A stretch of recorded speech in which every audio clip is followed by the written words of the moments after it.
Tes. Selamat siang, belum semua masuk nih. Saya tunggu yang masih di luar.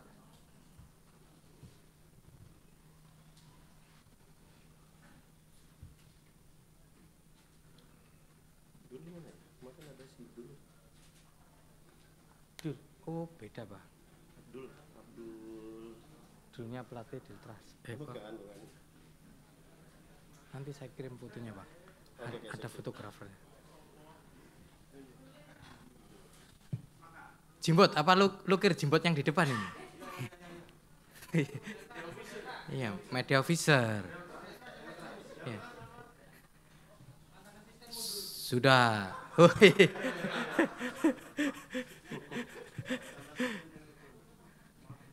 Sudah semua ini teman-teman? Apa? Sudah? Oke.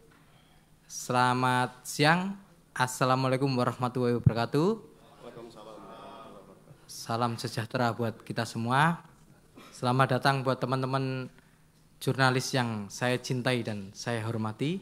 Karena ini datang dari berbagai kota, pakainya bahasa Indonesia ya. Siang hari ini hadir di Pusat Informasi Piala Dunia U17 2023 di Grand Swiss Bell Hotel Darmo, Coach Fakhri Husaini yang saat ini menjabat sebagai Direktur Akademi Deltras Sidoarjo. Kalau teman-teman dari Jakarta mungkin lebih familiar pelatih tim nasional U16 dan U19 ya, karena pernah membawa Indonesia juara AFF U16. Selamat datang Coach Fakhri. Dan siang hari ini Coach Fakhri akan bicara tentang dampak Piala Dunia U17 untuk pembinaan sesuai dengan posisinya beliau di Direktur Akademi saat ini. Monggo Coach Fakhri. Sudah ya?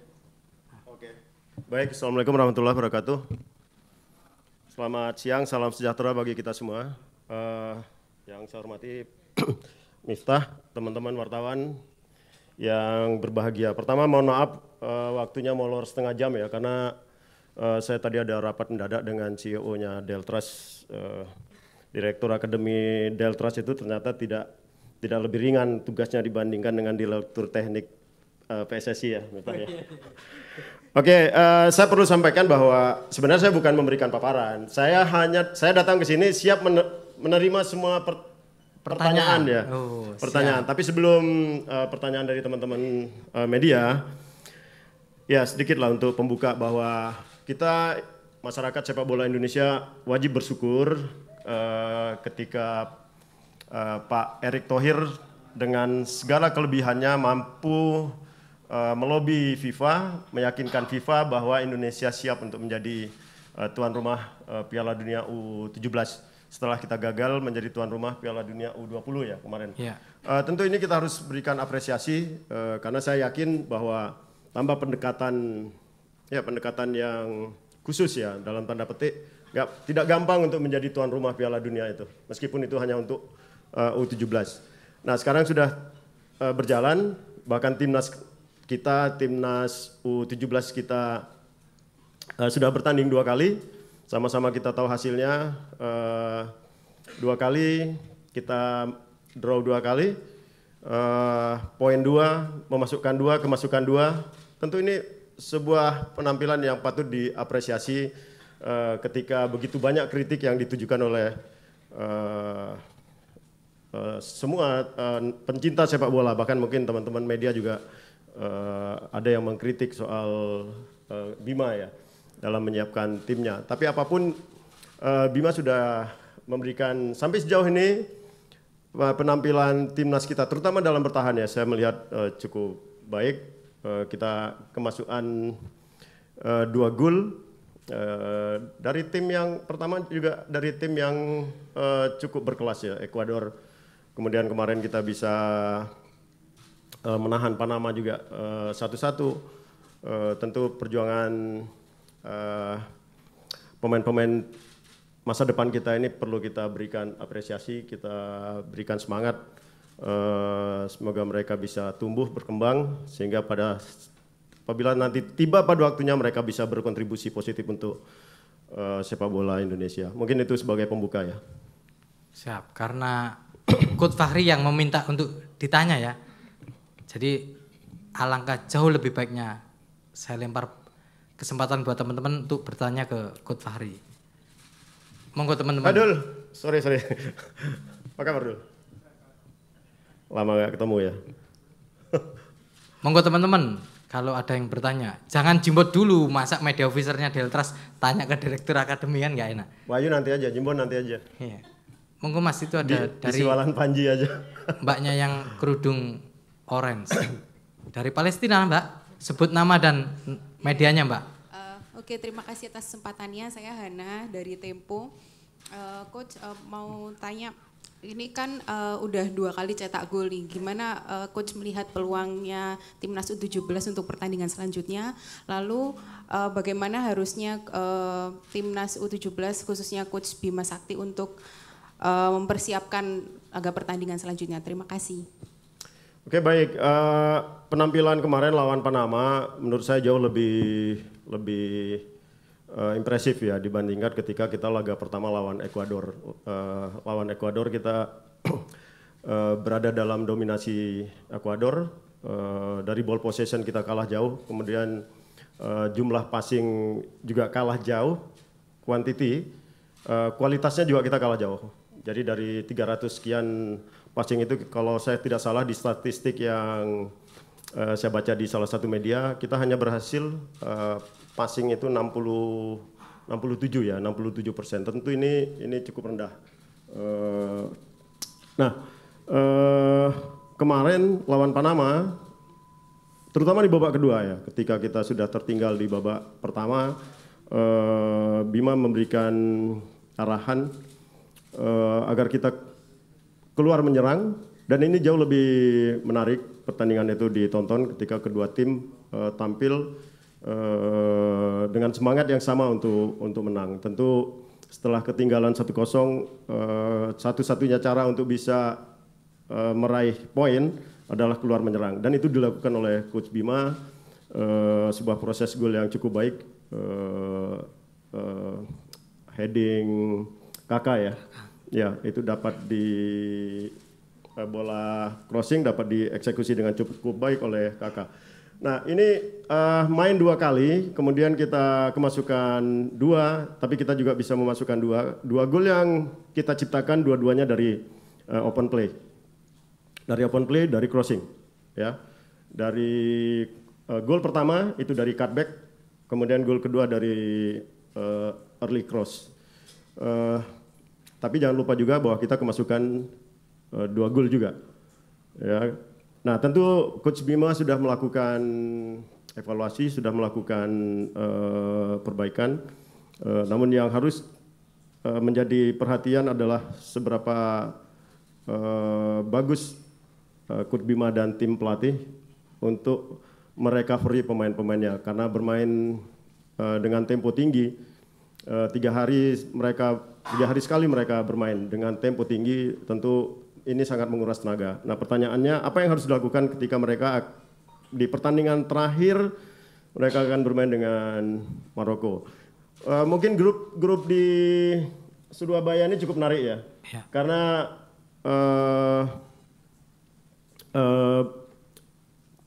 Indonesia punya peluang juga untuk bisa lolos kalau bisa kita menang lawan Maroko besok. Ya, tentu ini juga masih kita, artinya sekarang Ekuador 4, kemudian Maroko 3, kita 2. Ya, ini semua punya peluang. Nah, tinggal sampai sejauh mana Coach Bima bisa menginstruksikan pemainnya untuk tetap bermain disiplin ketika bertahan, tapi harus punya keberanian untuk menyerang. Karena hanya dengan menyerang saja kita bisa meraih gol. Apakah menyerang itu dengan memanfaatkan counter attack atau secara terbuka kita mulai dari menit awal sampai akhir kita press mereka di lini depan, high pressing. Tapi tentu di antara 2 opsi ini dua-duanya punya resiko.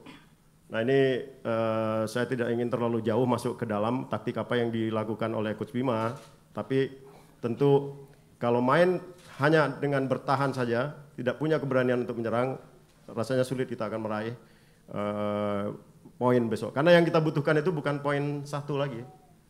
Ya, kita butuh sayangnya sekarang nggak ada poin 2. Yang ada hanya 1 dan 3.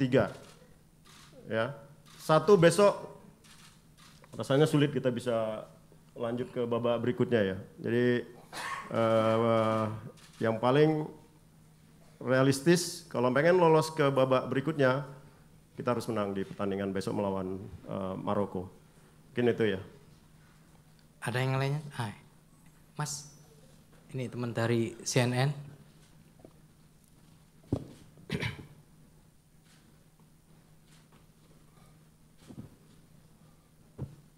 Assalamualaikum, selamat siang Coach. Saya Diego dari CNN Indonesia TV. Coach, sepertinya cuma Indonesia negara peserta Piala Dunia U17 ini yang kompetisi usia dininya masih belum tersusun dengan rapi dan kontinu. Sebenarnya seberapa penting sih Coach kompetisi usia dini ini? Apa sih yang mereka pelajari yang tidak mereka dapatkan di latihan? Dan momentum Piala Dunia U17 ini seharusnya bisa seperti apa kita menyikapinya? Terima kasih Coach. Baik, ini pertanyaan yang bagus. Ini salah satu pertanyaan yang saya tunggu-tunggu ya.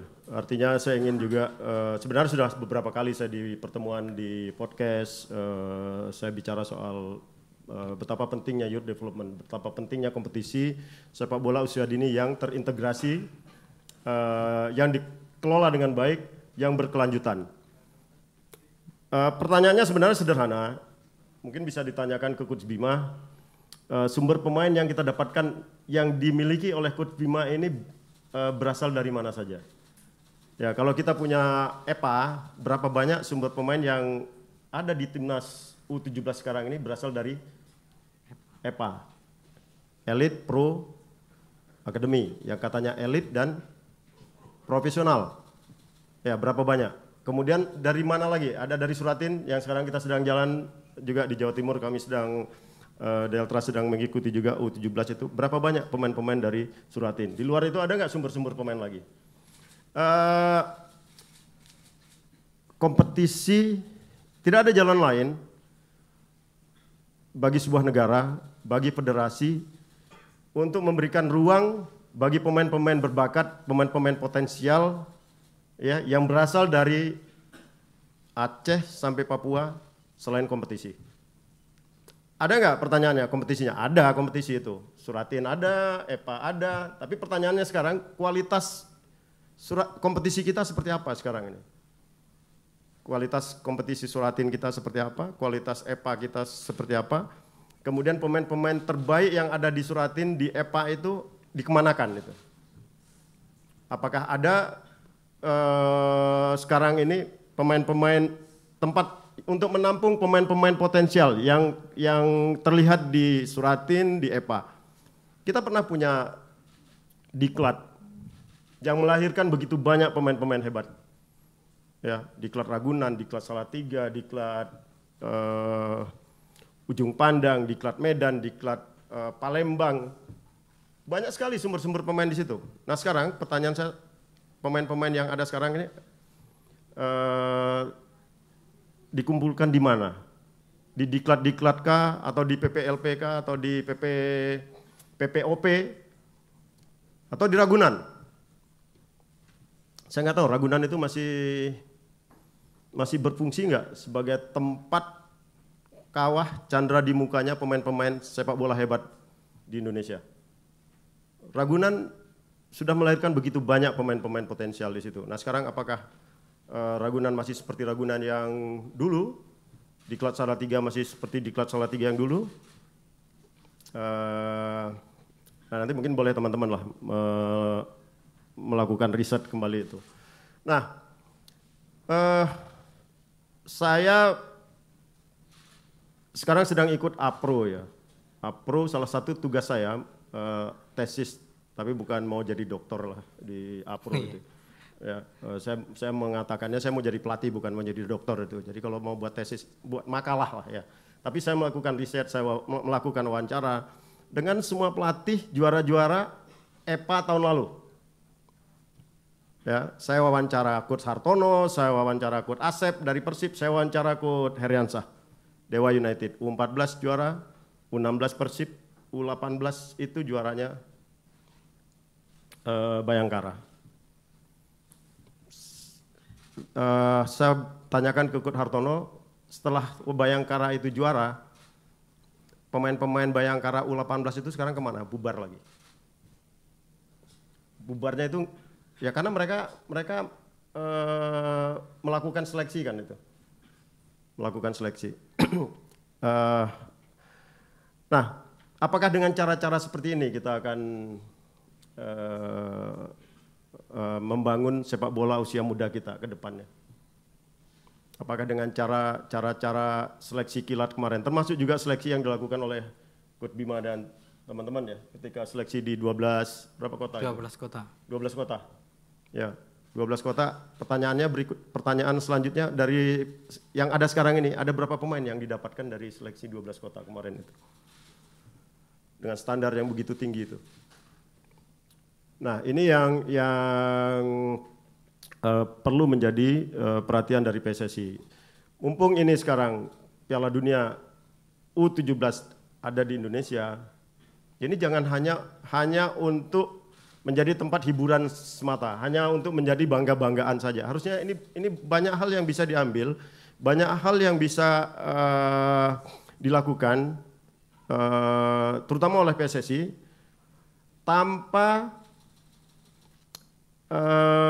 melihat apapun hasil yang akan dicapai oleh Coach Bima nanti itu. Ya, kalau mereka sukses, itu udah biasa lah. Sukses dipuji di mana-mana itu udah biasa di Indonesia ini. Ya, yang nggak biasa itu kan ketika gagal, belajar dari kegagalan itu. Ini yang nggak biasa ini. Ya, bahkan teman-teman saya pelatih Liga 1 kalah 2 kali langsung keluar. Ya, nah banyak pelajaran penting apa saja yang didapatkan oleh PSSI ketika menjadi tuan rumah U17 ini?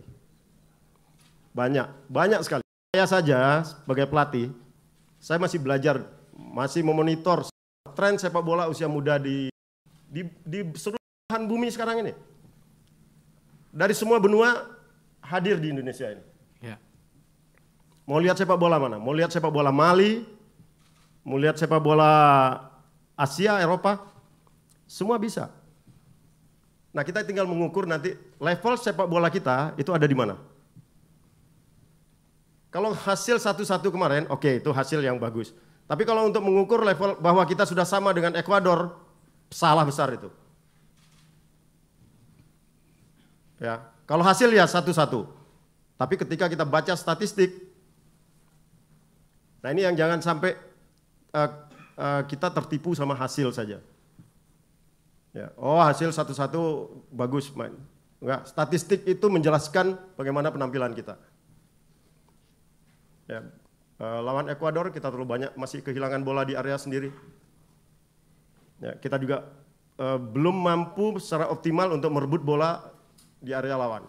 Padahal tuntutan sepak bola sekarang, kalau kita mau jadi tampil lebih agresif, seberapa kuat kita bisa rebut bola di area lawan. Nah ini catatan-catatan ini yang bisa menjadi bahan modal kita, modal PSSI nanti untuk mendesain program sepak bola usia muda kita. Apakah nanti Villanesia-nya mungkin diperbaharui lagi mengikuti tren sepak bola usia 17 dengan mengambil referensi tim-tim yang tampil di sini. Ada banyak tim yang bagus. Ada banyak kejutan-kejutan kemarin. Bagaimana bagaimana Iran bisa mengalahkan Brasil setelah tertinggal 2-0. Padahal 2018 Bagas Bagus itu menang lawan Iran di Kuala Lumpur, Piala Asia. Ya, kami buat statistik yang bagus juga di situ. Nah ini tentu kalau semua momen-momen penting semua momen-momen hebat yang terjadi di seluruh pertandingan, di grup manapun, PSSI hanya melihat ini hanya sebagai sebuah pertandingan saja, tanpa melakukan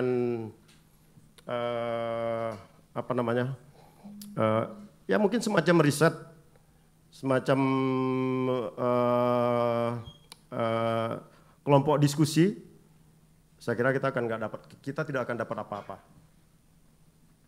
Nah, saya berharap banyak sebagai pelatih usia muda, saya berharap banyak PSSI setelah Piala Dunia ini selesai ada satu roadmap yang mereka harus buat itu. Mau mengacu ke siapa? Mau melihat cara mainnya Jepang kah yang sama-sama dengan kita di Asia, atau dengan Iran, atau dengan Mali?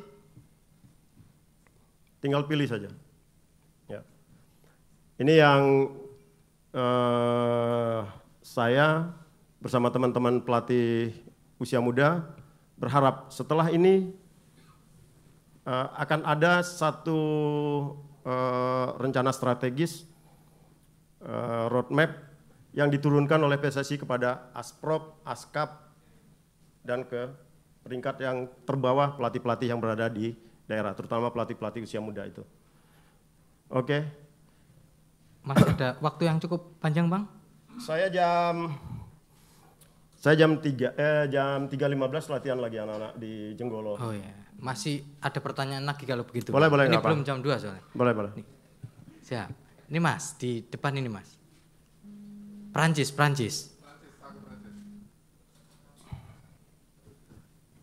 Selamat siang Coach, saya Asrofi dari Radio El Sinta Jakarta. Dari?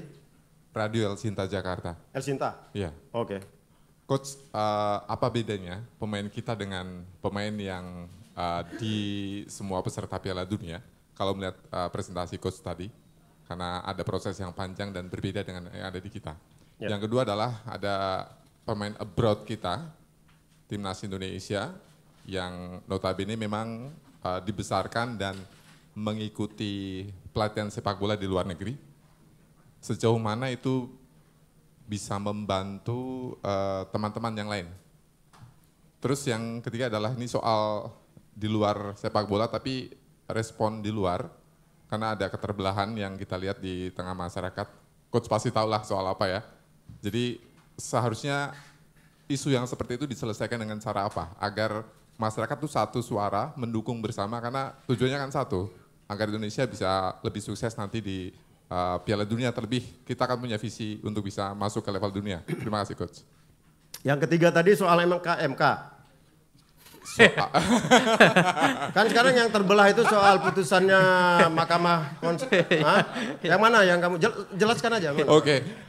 Kan sekarang ada dua keterbelahan di tengah masyarakat, satu yang ibaratnya enak bahasanya nggak apa-apa ya.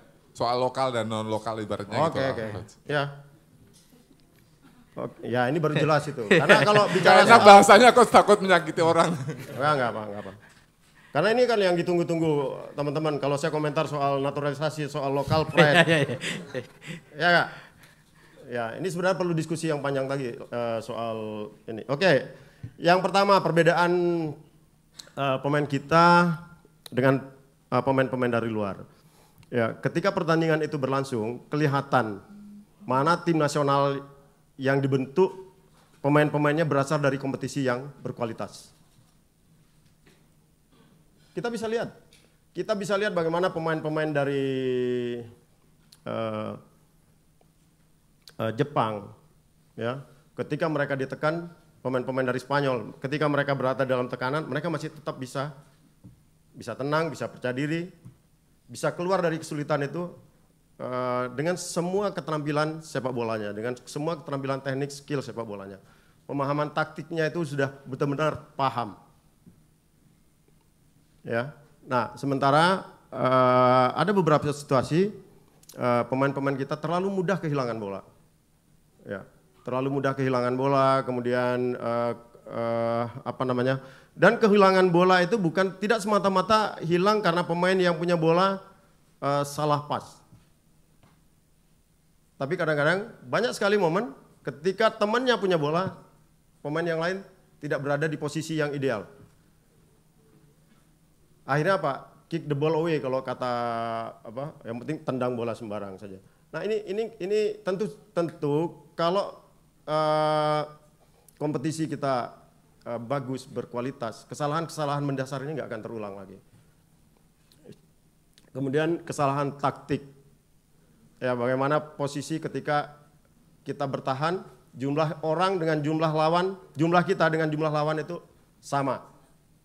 Jumlah lawan lebih banyak dengan pemain kita, atau jumlah pemain kita lebih banyak dengan pemain lawan. Ini keputusan-keputusan yang harus cepat dilakukan oleh pemain.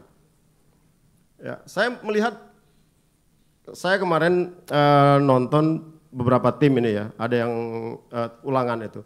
Ada beberapa tim yang main bolanya ya memang masih sepak bola anak-anak ya seperti itu gitu. Tapi ada tim yang main bolanya udah di atas umurnya mereka. Ya, Ekuador coba lihat main bolanya. Rapi sekali. Dia bisa build up, dia bisa sweet play. Ya, lapangan GBT itu dia kuasai semua tuh. Ya, kemudian Spanyol. Ya kita nggak usah bicara Spanyol lah, Jepang. Ini anak 17 tahun, tapi main bolanya sudah melebihi batas umurnya. Tapi ada juga yang masih U17, tapi mereka main ya seperti itulah 17. Gitu. Ya, ini semua berasal tentu dari pembinaan, dari kompetisi, dari kualitas kompetisi usia muda di negaranya itu. Oke, yang kedua apa tadi? Pemain asing ya, pemain diaspora. Saya tidak akan komentar pemain itu individu, karena buat saya ini pemain muda. Ya, kalau mereka bagus, ya mereka harus bagus menjadi sebuah tim. Ya, buat saya kalau saya komentar pemain ini bagus, sementara tanpa saya sadari, saya menghakimi pemain-pemain lain. Ya, jadi keberhasilan mereka kemarin mendapatkan 2 poin itu keberhasilan mereka bersama semua. Ya, bukan hanya sukses karena 3 pemain. Ya, 3 pemain ini nggak akan bisa main kalau yang lain yang lokal-lokal itu nggak bantu mereka. Gitu. Ya, oke, sekarang naturalisasi dan lokal pride sekarang ini yang sering. Ini brandingnya Coach Fahri ini kan, yang netizen sering membela ini. Oh ya. Ya, sekarang ini ya semua orang bisa jadi wartawan kan. Dengan HP semua orang bisa jadi wartawan. Dulu zaman saya main bola, ya zaman Coach Widodo main bola, kami baru bisa tahu penampilan kami bagus atau enggak besok setelah Jawa Pos itu muncul. Ya. Nita. Setelah besok Jawa Pos muncul, Surya muncul, baru tahu kami, oh Fakri main bagus, Widodo main jelek, skor ini, wasit bagus. Sekarang enggak. Sebelum pertandingan semua udah bisa mengulas itu. Ya kan? Semua bisa mengulas, semua orang bisa jadi wartawan. Netizen bisa jadi wartawan. Bahkan analisa mereka lebih hebat dari analisa wartawan itu. Ya. Dan bahkan yang lebih parah lagi, yang memberikan komentar soal sepak bola, soal teknik, soal taktik, soal penampilan timnas, soal naturalisasi lebih bagus, soal lokal lebih jelek, itu bisa jadi sepanjang umurnya, seumur hidupnya, itu sekalipun belum pernah menendang bola, tapi udah bisa memberikan penilaian seperti itu. Tapi salah nggak? Nggak salah. Silakan saja memberikan itu. Tapi pesan saya sekarang, saya sampaikan bahwa tidak perlu berlebihan, ya, memberikan pujian kepada pemain-pemain naturalisasi ini. Ya, karena tanpa disadari pujian yang berlebihan itu bisa menyakiti pemain-pemain lokal kita. Ini sepak bola 11 orang. Ya, 11 orang. Perlu hati-hati di sini. Nah, siapa yang memulai menimbulkan perpecahan ini. Saya nggak tahu siapa yang memulai itu. Ya Kak? Tapi ketika pujian yang berlebihan terhadap pemain-pemain naturalisasi, seolah-olah keberhasilan timnas kita sekarang ini hanya karena mereka. Kalian lupa bagaimana hebatnya Rido? Ya. Hah? Bagaimana siapa Nadeo, Hernando, tapi enggak. Kalau saya nggak tahu kalau tim ini gagal, bisa jadi yang salah itu yang lokal-lokal semua. Berhentilah berikan pujian ini yang proporsional. Itu yang dibutuhkan gitu. Itu yang dibutuhkan oleh sepak bola Indonesia, oleh anak-anak oleh pemain lokal Indonesia yang sekarang ada di timnas, itu yang mereka butuhkan itu. Ya. Apalagi? Itu ya, terakhir, 3 tadi ya. Oke, sip. Ada lagi? Boleh satu lagi Bang? Boleh. Sebelum jam 2, satu lagi pertanyaan buat teman-teman semuanya. Ada yang mau nanya? Belakang. Mana yang nanya ini? Belakang. Tuh, jauh sekali, siap. Ya, siang Coach, saya Putu dari MNC Jakarta. Ini sedikit membahas soal 2 pertandingan yang kemarin melawan pertama Ekuador, terus kedua kemarin lawan Panama. Itu kan memang di babak pertama para pemain ini sering banget kehilangan bola, terus masalah mental sebenarnya juga berbicara di pertandingan sekelas internasional yang emang sangat bergengsi ini. Terlebih nanti laga ketiga kontra Maroko ini laga hidup mati. Persiapan apa sih Coach? Dan memang ini kan anak-anak usia muda 17 tahun. Ini adakah yang memang ada persiapan khusus atau seperti apa melihat memang lawan-lawan ini juga bukan lawan-lawan yang gampang begitu Coach. Sekian Coach, makasih. Oke, baik. Ada 4 aspek yang menunjang penampilan pemain ya. Menunjang penampilan tim. Aspek fisik, teknik, taktik, mental. Fisik bukan perkara mudah itu untuk mengembalikan recovery ketika main, istirahat 2 hari, main lagi. Artinya dalam waktu 6 hari, itu Coach Bima harus main 2. Ya. Kemudian terakhir, istirahat 2 hari, main lagi lawan Maroko ya. Nah, saya yakin Coach Bima dengan semua staf pelatih termasuk staf pelatih fisik, tim dokter, kemudian ahli gizi, nutrisi segala macam tentu sudah memikirkan itu.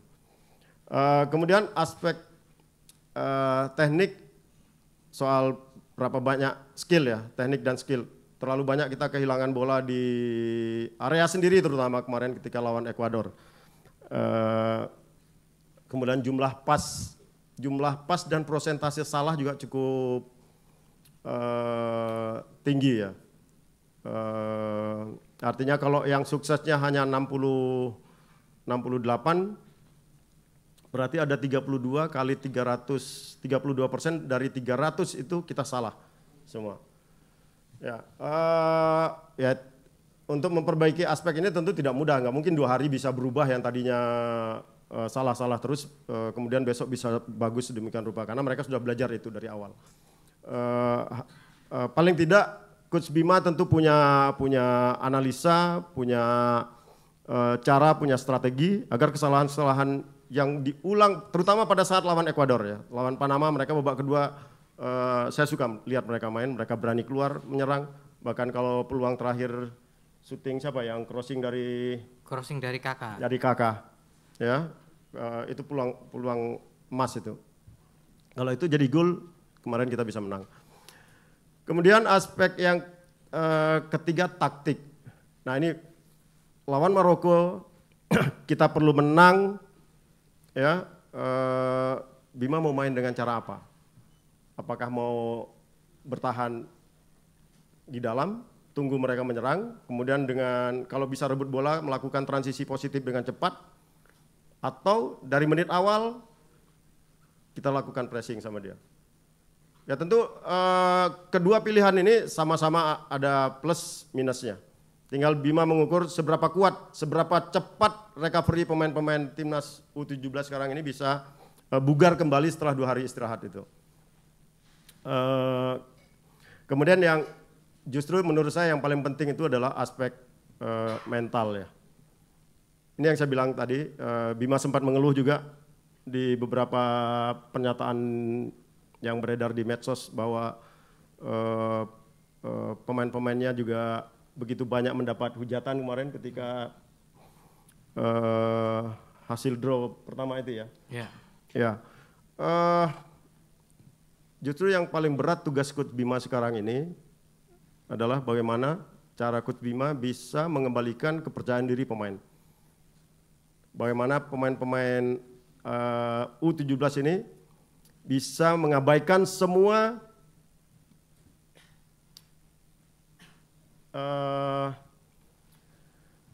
penilaian negatif terhadap tim ini yang ada di medsos itu.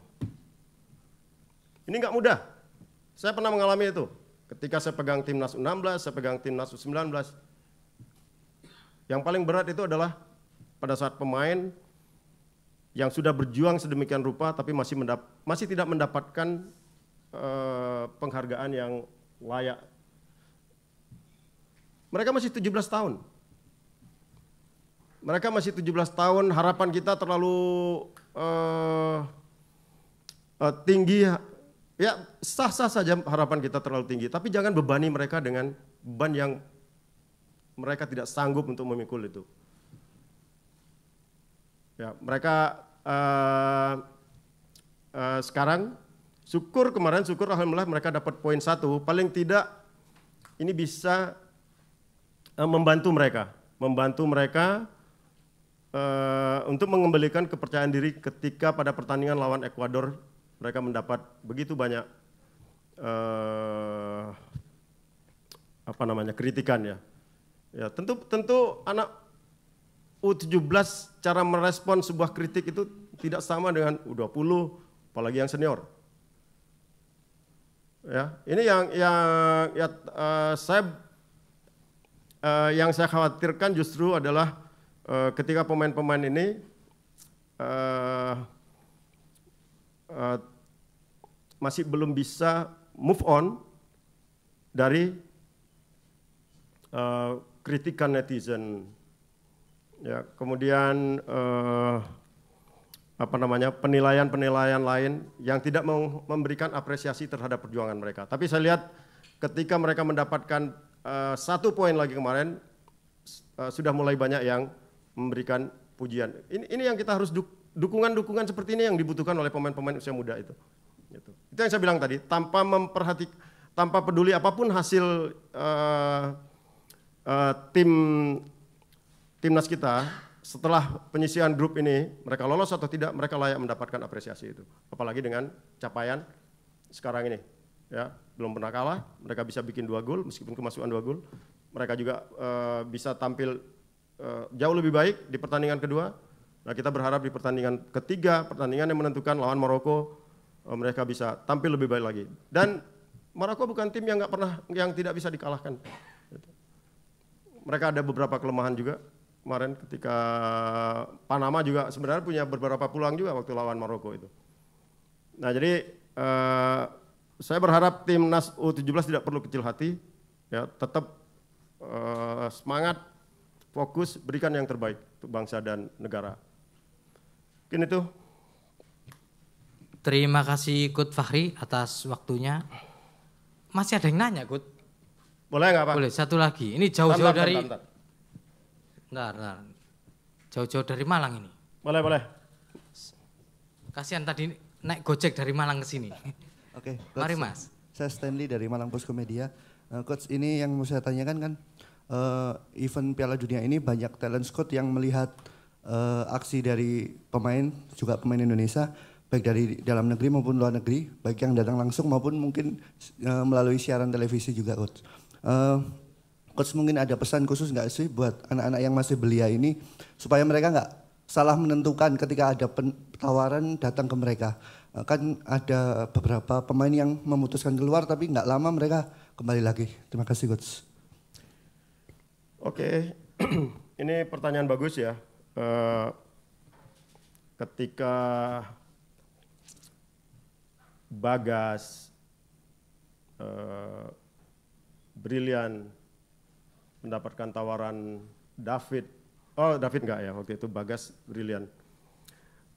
Saya sampaikan ke mereka, ke luar negeri main atau hanya untuk gagah-gagahan saja. Dan faktanya mereka nggak main kan di luar negeri. Artinya ada rentang waktu yang hilang untuk Bagas dan Brilian ketika mereka apa istilahnya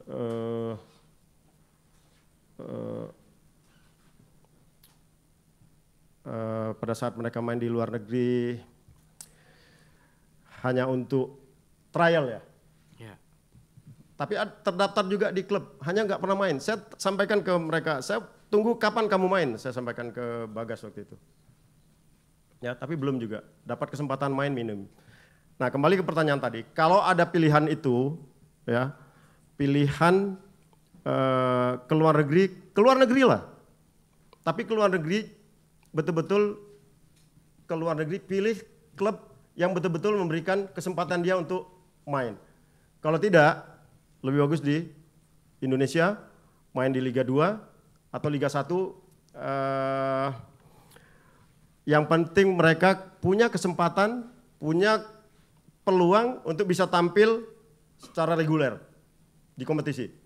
Ini jauh lebih penting buat anak-anak, buat pemain-pemain muda kita. Ya, kalau mereka keluar, mereka main di klub besar, tapi main di klub juniornya, di kelompok umurnya, mereka sekarang 17, kalau misalnya nanti ada talent scouting yang memilih mereka, melihat mereka bisa main di salah satu klub Eropa, jangan masuk di klub yang hanya untuk ya nyenengin bangsa kita saja lah. Gitu. Ya, kita ini senang pemain kita keluar negeri, tapi faktanya mereka nggak pernah main di sana. Buat apa? Lebih bagus mereka berkarir. Ya, saya mengapresiasi keputusan Sadil Ramdhani. Dia nggak ke Eropa, dia ke Malaysia, tapi dia dapat kesempatan main di situ. Dia dapat banyak kesempatan main di situ. Nah, kalau kita pemain-pemain muda kita, kalau misalnya ada kesempatan di kawasan ASEAN, ya kenapa nggak pilih di sini? Tapi syaratnya harus punya kesempatan main di Eropa. Oke, sepak bola bagus di sana. Tapi kamu di sana hanya latihan 2-3 tahun latihan, habis itu kapan mainnya? Kembali ke sini. Ada waktu yang hilang, ada waktu yang cukup lama hilang, mereka hanya latihan saja, nggak bertandingan, tidak ikut bertanding. Ya, nah saya melihat, ya benar, pasti di setiap gelaran Piala Dunia Usia Muda, para pemandu bakat itu selalu hadir di situ. Ya, saya berharap nanti mungkin ada beberapa pemain kita yang mudah-mudahan ada yang terpilih. Saya suka penampilan Afrizal ya. Iya. Rizky Afrizal. Ya, itu pemain potensial kita, punya keberanian, punya kecepatan, keberanian 1 lawan 1, penetrasi bagus. Ya. Nah, ini yang saya sampaikan bahwa ada banyak sebenarnya bakat-bakat hebat di Indonesia ini. Hanya saja kembali ke pertanyaan dari CNN tadi, perlu dipikirkan sebuah sistem tata kelola kompetisi sepak bola usia muda yang berkualitas, sehingga bakat-bakat yang pertebaran dari Aceh sampai Papua itu bisa ketangkap dengan baik. Sudah, Bang? Terserah, ada lagi nggak? Saya masih ada 5 menit lah. Ada lagi nih, masih dikasih kesempatan. 1 pertanyaan lagi. Mbak Jimbot atau? Oh enggak, ini yang depan ini, Mas. Buat nanti aja ya, WA aja. Iya. Oke, halo Coach, saya Alif dari bolasport.com. Izin minta pendapatnya Coach, nampaknya PSSI memiliki salah satu cara untuk membangun timnas, yaitu menggunakan pemain yang diaspora. Kira-kira itu perlu diberlanjutkan secara terus-menerus atau hanya genting-genting saja gitu? Hanya situasi yang genting. Kan sekarang kan udah mulai banyak gitu, terus-menerus. Kira-kira ataukah hanya situasi genting gitu, saja gitu? Terima kasih Coach.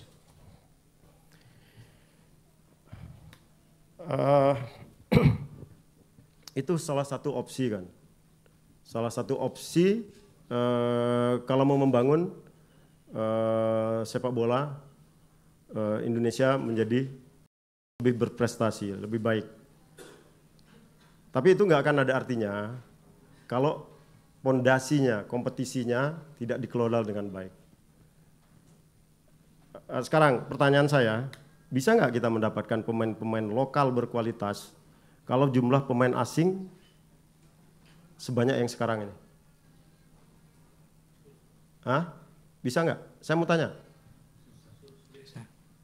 5+1 kan sekarang?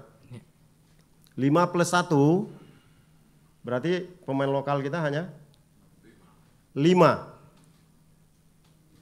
Hanya 4, karena ada satu yang usia muda. Ya, yang oke lah, usia muda oke, itu menurut saya terobosan lah, memberikan kesempatan kepada pemain muda kita. Iya. Ya, tapi buat saya bisa jadi ke depan akan semakin banyak ini pemain-pemain diaspora untuk masuk ke dalam timnas. Karena memang siapapun pelatih tim nasional nantinya akan berpikir, kalau saya mau cari pemain nasional di mana, kalau jumlah pemain di liga kita itu hanya 5, ya 5 ya. Iya. Hanya 5 saja jatah untuk pemain lokal itu. Bisa sekarang lihat, 6 itu posisinya mana saja coba. Kita bersyukur itu dapat Ramadan Sananta sekarang. Hah? Dapat Ramadan Sananta. Kira-kira dengan 5 yang dengan formulasi 5+1 asing ini 2-3 tahun kita dapat lagi nggak Ramadan Sananta yang lain? Hah? Pemain tengah lagi, coba. Tinggal kali-kali aja lah.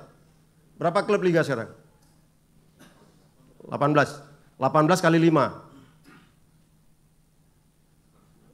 Hah? 90 terus 18 kali 6.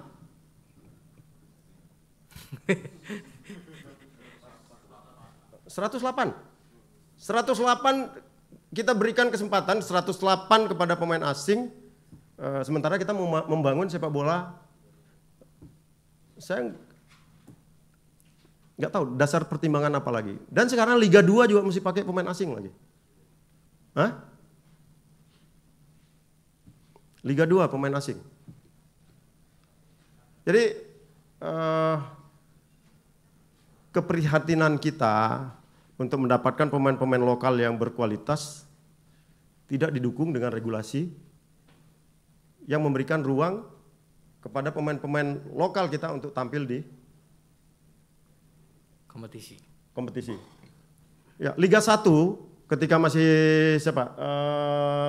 Roger Milla, Mario Kempes, itu pemain-pemain top dunia. Tapi kita punya banyak pemain-pemain lokal yang bagus waktu itu. Ada Ferry Sandria, di gelandang ada Inyong Lolombulan. Semua masih ada Robbie Darwis, ada Farrell. Ya. Sekarang dari 5 itu belakang, sekarang udah mulai kiper, belakang, 2 center back, gelandang bertahan, striker. Akhirnya sayap. Indonesia itu dapatnya yang sayap-sayap aja semua.